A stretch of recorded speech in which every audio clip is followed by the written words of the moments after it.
رسول فرمایي و یبيع دینه بعرض من الدنيا. داسې زمانہ براسي دین چې دی دین دا په نت څه خرڅي ورسه بازار لره ورسه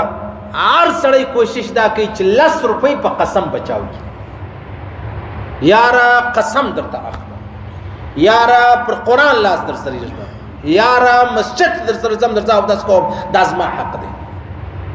عجب نه ده یعنی هر سړی کوشش دا کوي چې د الله نوم واخله هیڅ اسمانه چې بکیږي هغه 100 روپۍ راوګرځوي.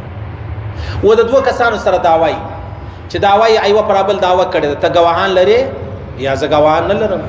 موږ ته به موږ قسم ورکړو ویانو قسم زما اخلم موږ ګوره دا قانون دی اصول دی تا دعوه وکړله ګواهان راوله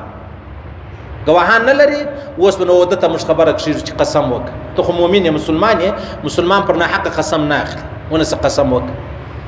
دا بل وایي دا کوم چې ګواهان وایي زوم قسم کوم زوم پر قرآن لاس ایږدم ګواهان نه لري او وایي زوم پر قرآن لاس ایږدم قرآن د دې دپاره رسول الله رسول فرمایي دین به په نه څه خرڅوي ورسه کچارۍ لره ورسه تحصیل لره ورسه دا نور ځایو لره ورسه ګواهان نه پیدا کېږي هلته صوفیان ناستې دا تورې چای راغوښتې مردارې کلنې چای راغوښتې مردارې پیالې ورس ورته وایي 300 روپۍ ورکړه دی درته وایي هلته جج پر مخ الله حاضر و ناظر ګڼم د الله دې پر ما قهر یې که زه درواغ درته وایم دا خبره داسې په 300 روپۍ بالا نه الله رسول فرمایي دین به انسانان په نه څه خرڅوي. عجب خبره ده سبحان الله دی لکه ما او تا چې د الله رسول ماخستن دا خبره کړې نور جهان ته ګر سره نه ده کړې دین به په نه څه باندې خرڅوي په نه څه. د ورځې موږ لره دونه انسانان راځي به د چا سره بند دی بیا وایي مولوي صاحب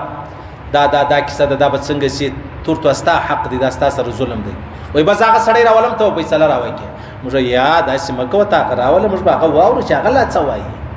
بس که تور تو یا ستا حق نه جوړېږي بیا ځي بیا په درېیمو په قانون یې ورسره کوي